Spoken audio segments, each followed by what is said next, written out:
I've been a professional adventurer for a number of years now, and one thing that was key in building my career was working with companies in return for a sponsorship. Now in this video I want to talk specifically about sponsorship in kind, which is getting free gear that you can use for your adventure or expedition. I talk about it in a setting of an adventure, but really this is transferable to any setting. It could be getting free stuff for an event or a project, for example. Now I use the word free, but actually it's not really free, because in most cases, I'd say 95% of cases, the company that's providing the gear or service free of charge will be expecting something in return. Sometimes that could be just sharing a few posts on your social media. Perhaps it's writing a blog or a gear review about the stuff that they're giving you. Or maybe it's something as simple as wearing a t-shirt while you're on your adventure with their logo on it. Whatever it is, the first thing I would suggest is really thinking about the purpose of getting sponsorship in kind versus the payoff, the time that you're going to put into giving back to this company to get whatever that is for free. In most cases, the purpose is quite simple. It keeps your costs low, and you know, if you need to go on an adventure, you've got a long list of gear that you need. If you can get a lot of that for free, then obviously your overall budget is going to be a lot lower. There can be other benefits though, like working with a company or a brand to build an ongoing partnership, or maybe they are happy to share on their social media whatever it is you're doing to provide some exposure for you as well. You'll want to start off the process by actually working out what it is that you want to get in an ideal world, like a shopping list. That's how I look at it. So write down all the gear you need, but also don't forget to look at things like services. And what I mean by that is, if I was going on a 2-week cycling adventure, I would need a helmet, I would need a bike, I would need some clothes to wear. But there are also services that I would need that would benefit me greatly. For example, perhaps someone to do bike maintenance before I leave, some hotels, some places to stay along the way, maybe some restaurants to feed me while I do my adventure as well. And services are really important and often overlooked when it comes to sponsorship, but they can really help lower costs. And from my experience, they're actually easier to get than gear, probably just because they get less people contacting them. Now, if there's something you want that is quite popular, so for example, a bike is something that is probably quite hard to get in sponsorship, one option you do have is to ask if you can borrow a bike.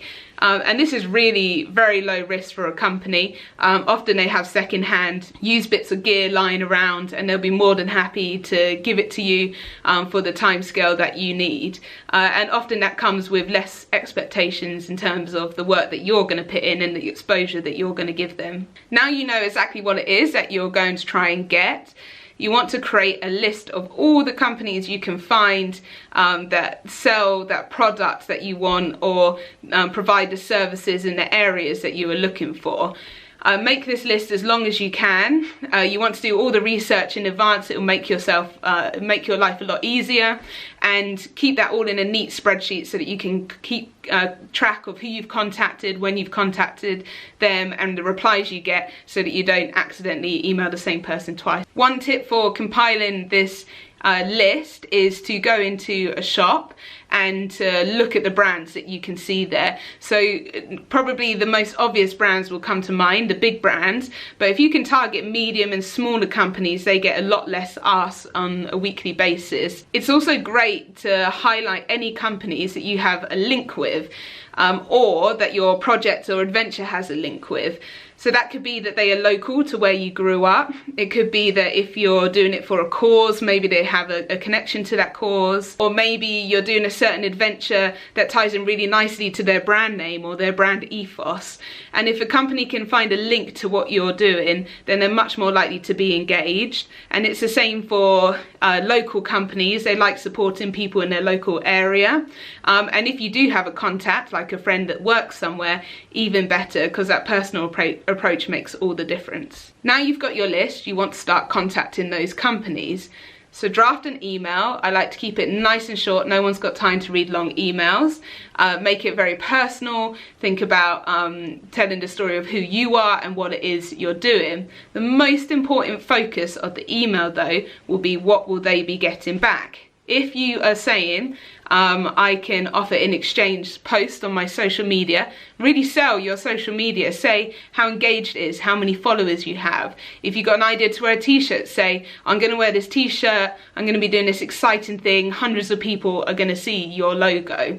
And really emphasize that, but also be very specific about what it is you are wanting. So if you're looking for a bit of gear, if you want a helmet, say, I'm looking for a helmet free of charge. In exchange, I will provide exposure like this. For the most part, I send the email out to an info@ email address or whatever the contact is on the page.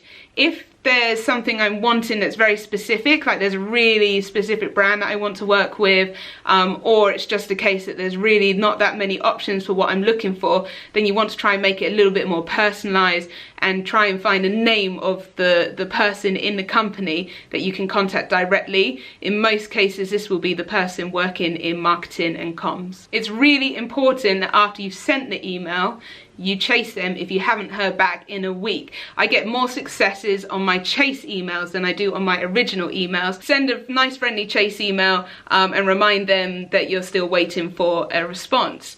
Hopefully you will start getting some yeses, and in that case you want to go straight back, say thank you, and ask them to send whatever it is to you straight away so that you've got that. If all you are getting are rejections, then you can then start contacting more companies that are on your list. I wouldn't advise contacting all the companies on your list straight away, because you don't want a situation where too many of them come back. Expect to get lots of rejections, and also expect to get lots of people ignoring you. Most of my emails get ignored.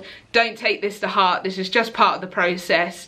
A lot of these companies get people emailing them every day, sometimes dozens, if not hundreds of people emailing every week, and it's tedious for them. So just be persistent, be positive, and be friendly, and don't get disheartened when you don't immediately get all those responses. Remember to be really thankful for any company that does donate, and most importantly is to deliver on what it is that you promised. Maybe even go a little bit above and beyond. I've worked with companies that have provided a small bit of kit that maybe costs like 20, 30 pounds, that then 2 years later were providing financial sponsorship in we're talking thousands of pounds.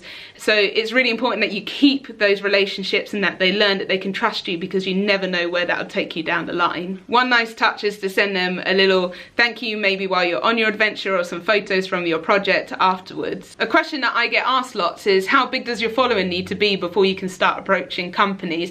And my answer to that is really not very big.